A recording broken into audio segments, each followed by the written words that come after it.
Oke, pagi-pagi semangat pagi semua, semangatnya selalu pagi, selamatnya malam, happy Sunday, kembali dengan Novi Simanjuntak di sini dalam Sersan Sukses TTS, serius tapi santai dan sukses trading tenang senang. Episode ke-19, kita akan tanya bicara, santai bernilai segala sesuatu yang berkaitan dengan dunia trading, baik itu mindset, time management, risk and money management, kemudian juga analisa fundamental dan analisa teknikal. Kita akan membahas mengenai market review dan market forecast atau outlook dari tanggal 16 sampai dengan 20 November mendatang. Oke, kita intro dulu sebentar.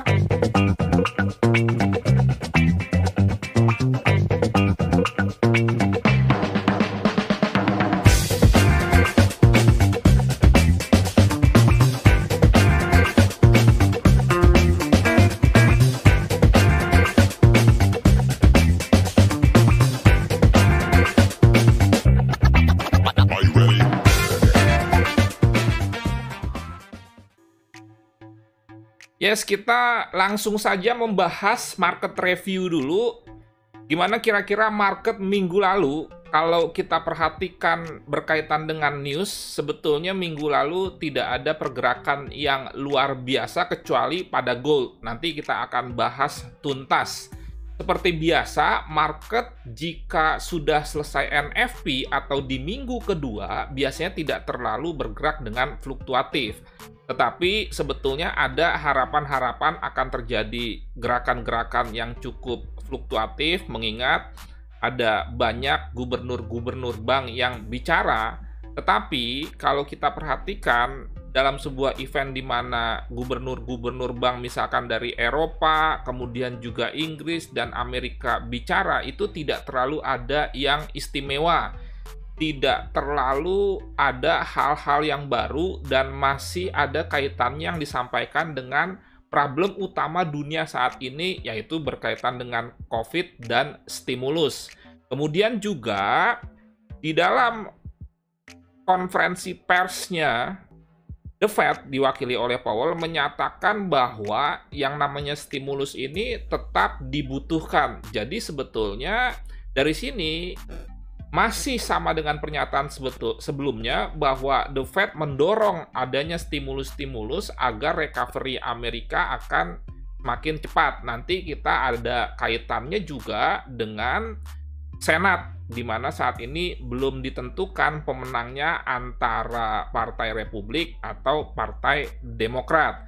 Kemudian juga seperti saya sampaikan di Sersan Sukses minggu lalu, yaitu kira-kira di sini ya, yang edisi ke-18, Market Review 9 sampai 13 November, di situ saya sudah mengingatkan berkaitan dengan berita mengenai suku bunga New Zealand atau Selandia Baru. Jika tidak berubah, khususnya tidak turun, maka akan bergerak naik kencang. Itu sudah saya ingatkan sebelumnya. Kenapa? Karena sebelumnya sebetulnya ada statement dari Gubernur Bank New Zealand akan menurunkan suku bunga, tetapi kenyataannya tidak. Ini membuat market optimis sehingga memborong New Zealand dollar, dan kita sudah tahu New Zealand dollar bergerak naik dengan kencang. Selanjutnya juga kalau kita bicara dengan gold, pergerakan gold kemarin khususnya di hari Senin yang luar biasa, itu karena adanya informasi bahwa vaksin dari Pfizer itu berhasil sekitar 90%. Ini sebetulnya pergerakan gold ini menunjukkan hal-hal yang sedikit aneh. Kenapa? Karena forex-nya sendiri tidak sekencang penurunan gold. Dalam hal ini misalkan Euro USD, GBP USD, Anda bisa lihat chartnya, tidak terlalu melemah dengan kencang seperti pada gold. Di gold itu melemah kira-kira sampai sekitar satu hari itu 1000 pip atau 100 poin. Ini hari Senin. Ya, pada saat Pfizer mengumumkan keberhasilannya 90% tersebut.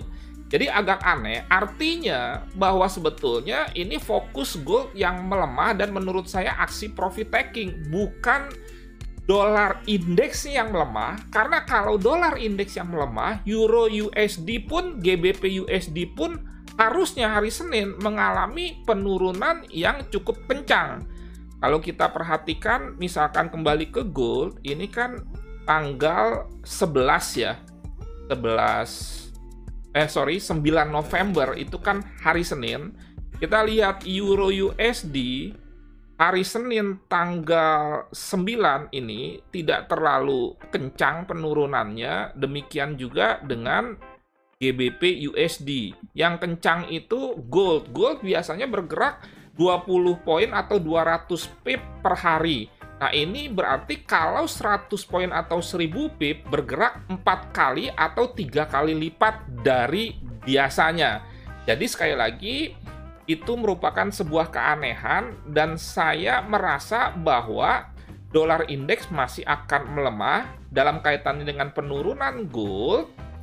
Itu hanya berupa koreksi saja. Dan dalam kaitannya dengan gold juga saya sudah mengingatkan di dalam sersan sukses sebelumnya, ini bisa Anda lihat di menit ke-40-an, bahwa gold itu saat ini sedang berada di area yang disebut dengan resisten. Resisten yang dimaksud itu berkaitan dengan area supply dan lain sebagainya. Nanti akan kita bahas lebih jelas lagi dalam market forecast. Lanjut mengenai market review, di hari Jumat sendiri tidak terlalu ada pergerakan market yang cukup signifikan. Kemudian kalau kita bicara forecast 1 minggu ke depan, kita perhatikan tidak terlalu ada juga berita-berita yang cukup menggerakkan market kecuali dari Australia ya. Jadi mungkin juga minggu depan market kembali tidak terlalu fluktuatif. Kemudian juga sebelum kita masuk market review, kita perhatikan bahwa Joe Biden positif memenangkan Pilpres Amerika. Kenapa? Karena di negara bagian yang terakhir, dia menambah lagi suaranya menjadi 306 hasil dari kemenangan di Georgia, yaitu 16 suara.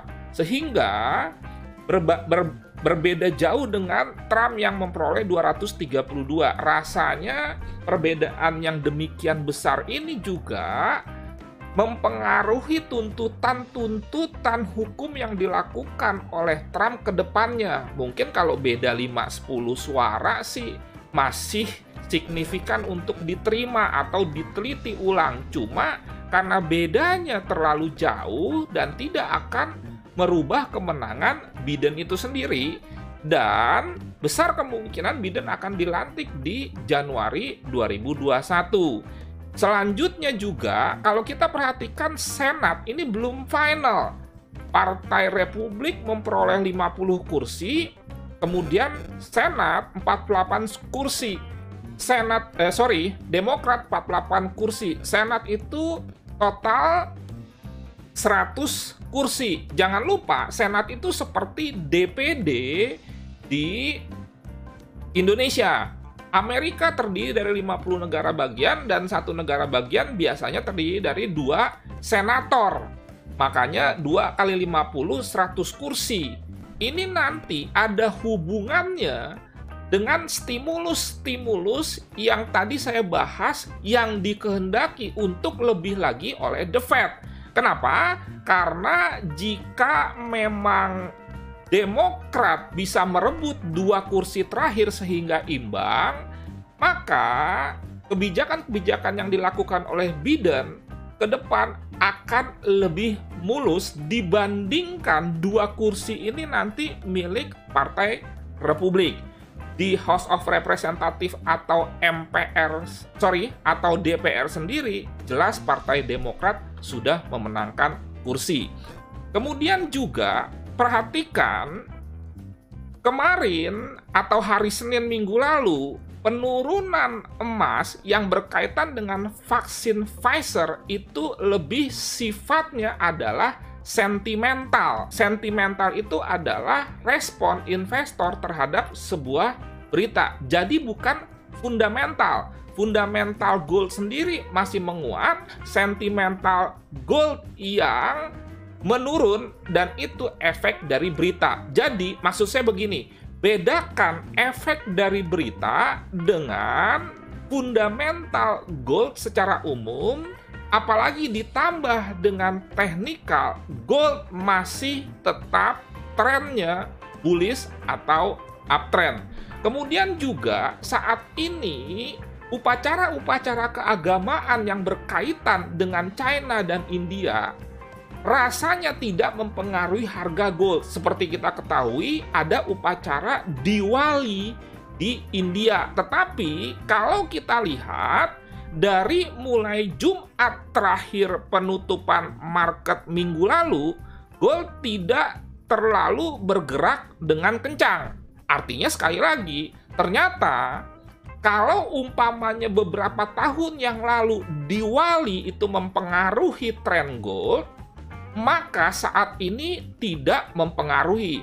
Bukan tidak mungkin juga pergerakan market pada saat Chinese New Year nanti atau Imlek juga tidak akan terpengaruh apa-apa. Sehingga kita kembali lagi ke depan murni melihat analisa teknikal, karena analisa fundamentalnya jelas gold masih akan menguat.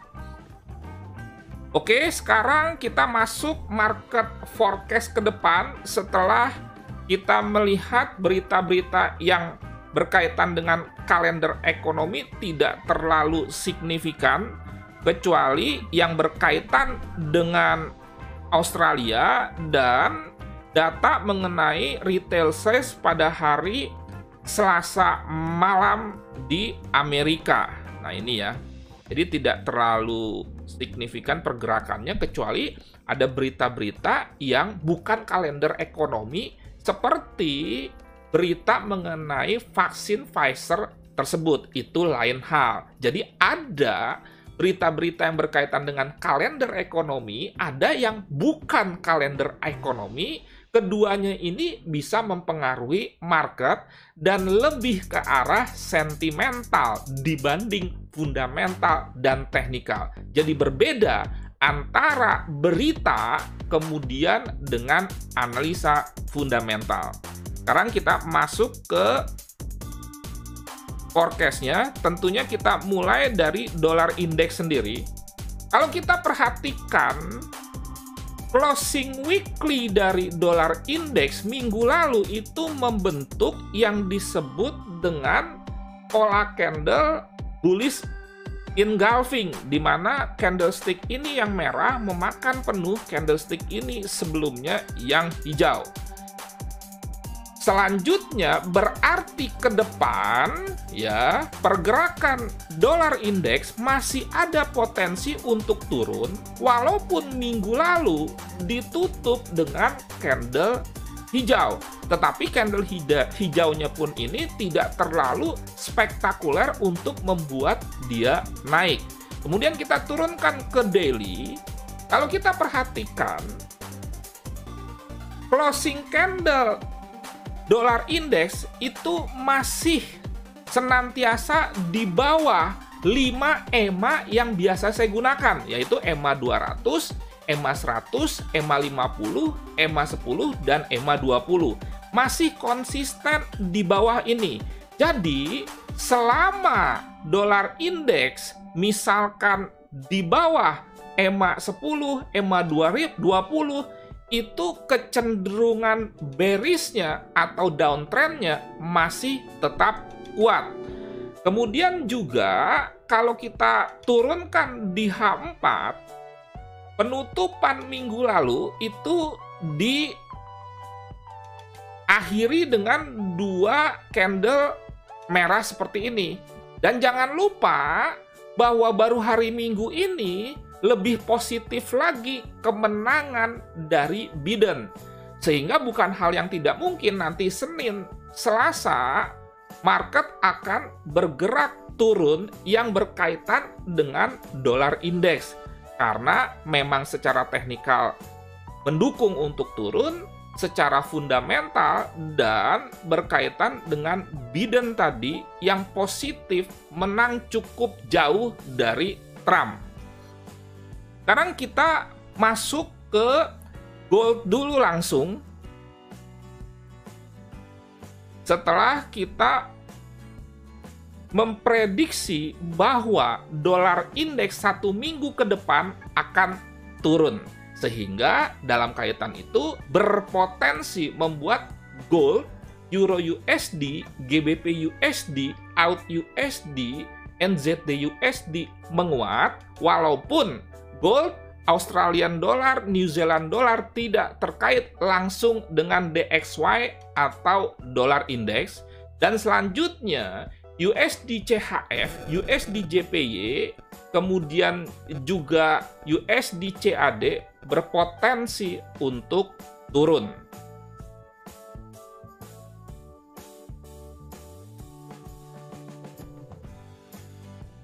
Oke, sekarang kita akan masuk ke gold. Kita lihat dulu di weekly, sama seperti di Sersan Sukses kemarin, area supply-nya ini kira-kira di sini. Ya.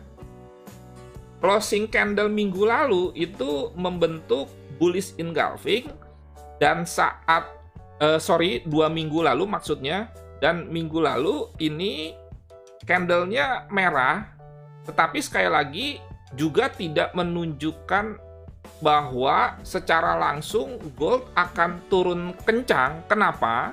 Karena kalau kita turunkan di daily, dia masih tertahan di EMA 100 saat ini bertindak sebagai support, dan Anda perhatikan ini ada area demand.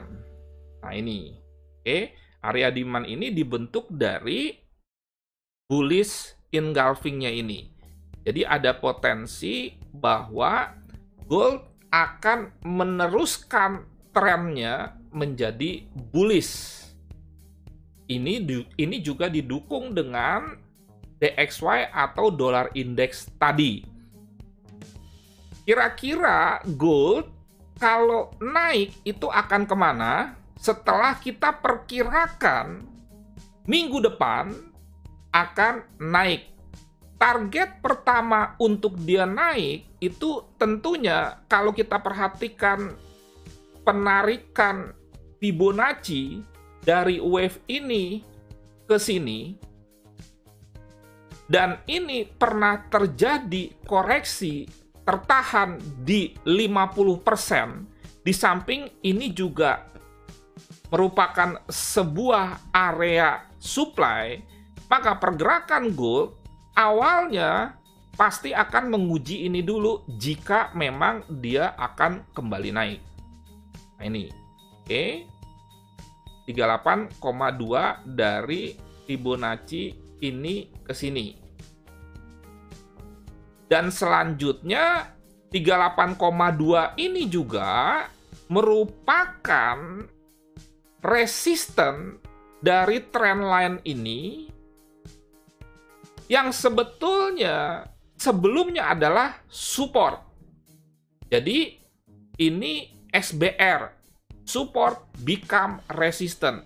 Tadinya support, kemudian di breakout terakhir di sini, maka dia akan menjadi resisten baru. Dan kebetulan di sini juga seiring dengan waktu minggu depan itu akan bertemu dengan Fibonacci 38,2 ini. Di sini. Kira-kira target kenaikan gold sekitar 1935. Setelah kita prediksi dia akan naik. Secara fundamental kita sudah bahas, secara teknikal sekarang itu mendukung fundamentalnya juga berkaitan dengan dolar indeks. Jadi kira-kira ke area sini jika dia naik, kemudian juga di daily itu didukung oleh kondisi yang memang sudah oversold. Nah ini Sehingga ada potensi yang disebut dengan hidden bullish divergence. Di sini kira-kira dia datar atau menaik, di sini dia datar atau menurun. Jadi ada potensi hidden bullish divergence.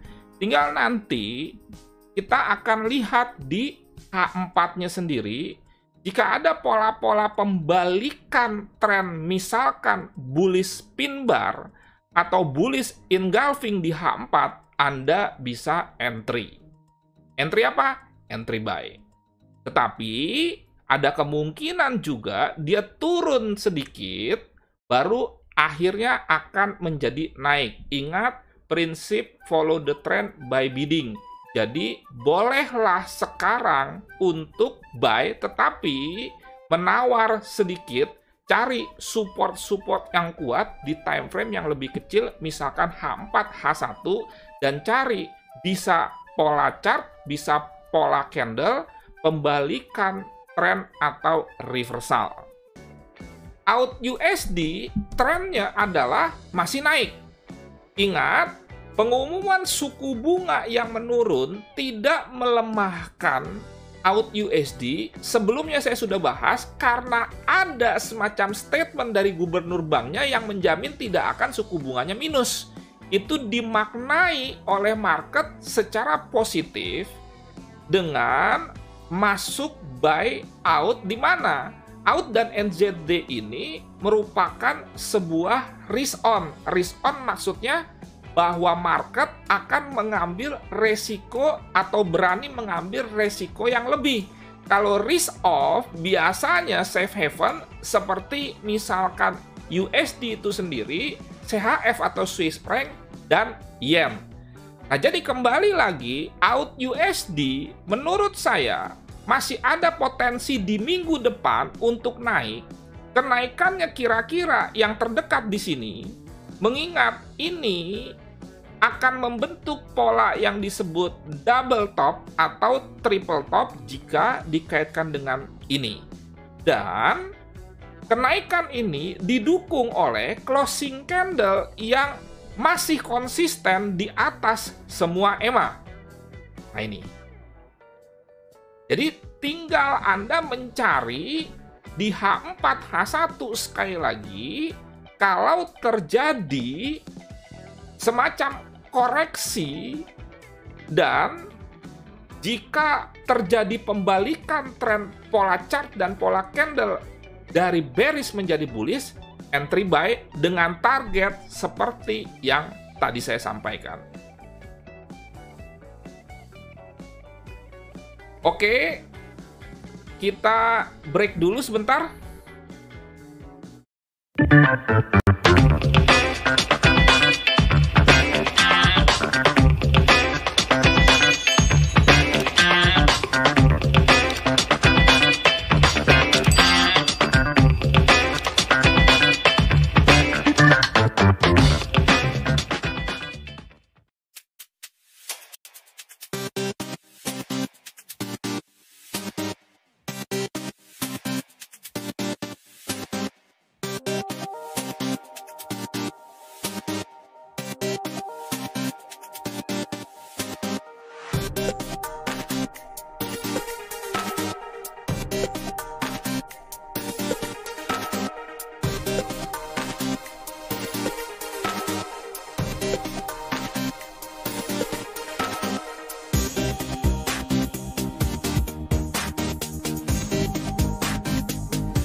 Yes, jangan lupa jika Anda mendapatkan manfaat dari video ini, silahkan Anda like, misalkan dengan mengklik ini. Dan jika memang tidak mendapatkan manfaat, nggak usah ditonton. Sederhana saja. Kemudian juga bagikan manfaat yang Anda terima kepada orang lain, sehingga orang lain itu juga mendapatkan manfaat dari Anda, sehingga Anda juga sudah memberikan kontribusi, dan Anda juga menerima berkat tersendiri jika membagikan sesuatu yang tentunya yang baik dan bermanfaat bagi orang lain. Jadi jangan manfaat itu terbatas kepada diri kita sendiri, bagikan. Jadilah kontributor, bukan sekedar komentator. Apalagi komentator yang sekedar nyinyir, yang hanya bisa bicara tanpa bisa membagikan sesuatu yang bermanfaat bagi orang banyak. Bagikan di sini, bisa nanti Anda klik, bisa ke Facebook, bisa ke Twitter, bisa juga ke LinkedIn. Nah, ini contohnya kan ada ya. Buat Anda yang belum tahu, Anda bisa bagikan ke akun Facebook, ke akun LinkedIn, dan juga bisa ke Twitter Anda. Selanjutnya kita masuk ke Euro USD. Euro USD ini sebetulnya tidak terlalu didukung oleh fundamentalnya. Kenapa? Karena Euro masih bermasalah berkaitan dengan Brexit. Euro masih bermasalah berkaitan dengan COVID karena Jerman melakukan lockdown. Kemudian juga Euro masih bermasalah dengan ekonominya sendiri berkaitan dengan COVID tadi. Jadi COVID yang saya maksud tadi masalah kesehatan, dan itu juga terkait dengan ekonomi. Sehingga Lagarde sebagai gubernur Bank ECB sebelumnya juga sudah memberikan pernyataan akan menambah stimulus. Jadi, pergerakan Euro USD kalaupun naik akibat dolar yang melemah, menurut saya tidak akan terlalu kencang kecuali ada berita-berita yang mendukung, misalkan Brexit sukses atau umpamanya ada berita-berita positif yang berkaitan dengan COVID. Secara teknikal sendiri, di Sersan Sukses edisi 18 minggu lalu, silahkan cek kembali lagi ke sini. Ya, ini kalau nggak salah di menit-menit 30-an ya, jadi sebelum gold, saya sudah memperingatkan juga bahwa kenaikan Euro USD itu akan tertahan di area supply ini. Dan jika Euro USD ingin melanjutkan uptrendnya, dia harus melakukan breakout dari area ini. Oke, kita kembali lihat ke chartnya. Ini areanya.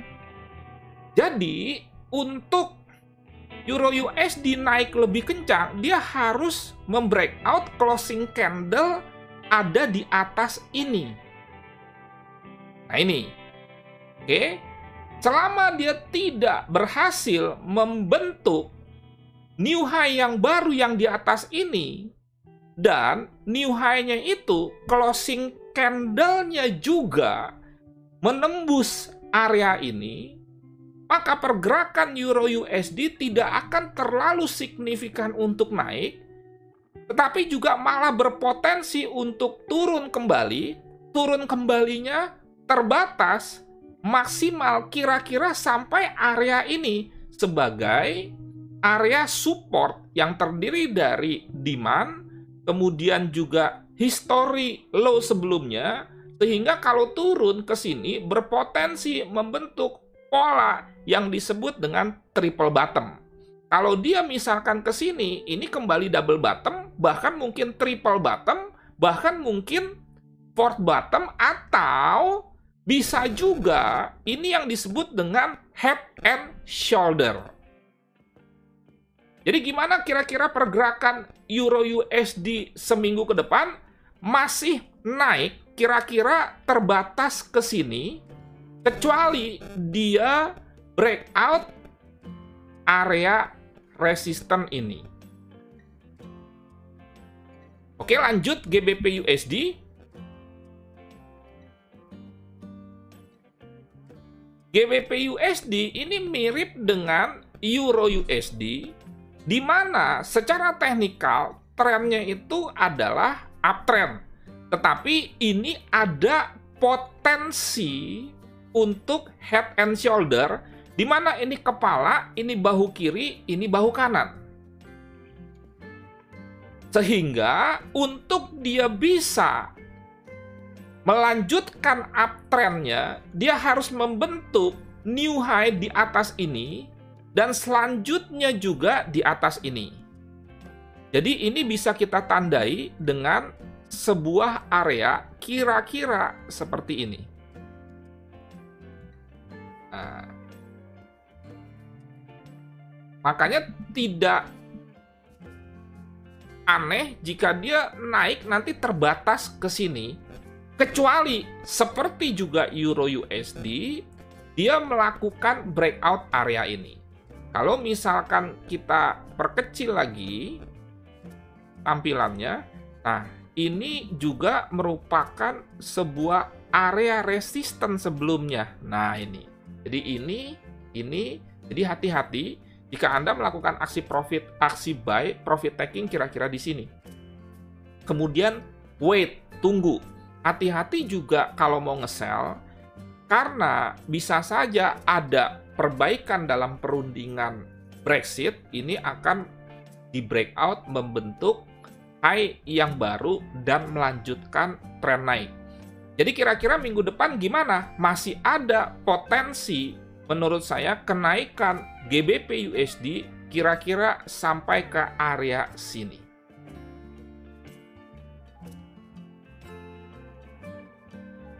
Oke, sekarang kita lanjut lagi sebentar berkaitan dengan USD CHF. USD CHF ini jangan lupa merupakan mirroringnya dari Euro USD. Kalau kita perhatikan USD CHF, trennya itu masih turun, dan kenaikan minggu lalu seperti ini merupakan sebuah koreksi, di mana ini ada potensi penurunan, mengingat ada potensi inverse. Ada potensi head and shoulder. Kira-kira penurunannya kemana? Jika dia breakout EMA 10 ini, kira-kira penurunannya sampai ke low sebelumnya membentuk double bottom itu di sini. Tetapi jika dia tidak berhasil membreakout EMA 10, masih ada potensi kenaikan terbatas dan dia kembali menguji area ini. Prediksi saya, ya, dan bisa salah, tapi bisa salahnya ini belum tentu loss. Kenapa? Karena kalau saya entry sell, saya menunggu breakout ini dulu. Karena ini support sudah jelas, bisa saja ini tertahan dan dia kembali naik ke atas, tetapi tertahan di sini. Oke, tertahan di sini, baru saya kembali entry sell di setiap closing daily dengan kalau mau lebih cepat, lihat H1 H4, pola pembalikan tren dari bullish menjadi bearish. Dalam hal ini bisa pola chart, misalkan double top atau head and shoulder di H4 H1, atau juga pola candle bearish engulfing atau bearish pin bar di H4 H1. Jadi nanti jika naik, tunggu pola double top, jadi bisa saja di sini jika naik, ya, dengan tren masih ada penurunan, apalagi closing candle-nya di H4 breakout EMA 200 ini, ya, dan bisa juga nanti pola candle bearish engulfing atau bearish pin bar. Sekarang kita masuk ke NZD USD. NZD USD ini sebetulnya mirip dengan AUD USD, tetapi trennya itu lebih kuat daripada AUD USD yang sama-sama uptrend atau bullish. Ke depan atau minggu depan, NZD USD menurut saya masih akan naik, tetapi untuk kita buy, sebaiknya tunggu dia koreksi turun ke area yang disebut dengan area swap ini. Area yang tadinya supply menjadi demand yang baru, dan kebetulan di area ini ada juga EMA 10. Jadi Anda tunggu di harga kira-kira 0.6788. Fundamentalnya sendiri mendukung, yaitu dengan tidak adanya kenaikan suku bunga, walaupun ada penambahan stimulus sesuai dengan pernyataan gubernur banknya pada minggu lalu. Sekarang kita masuk ke USD JPY atau USD Yen.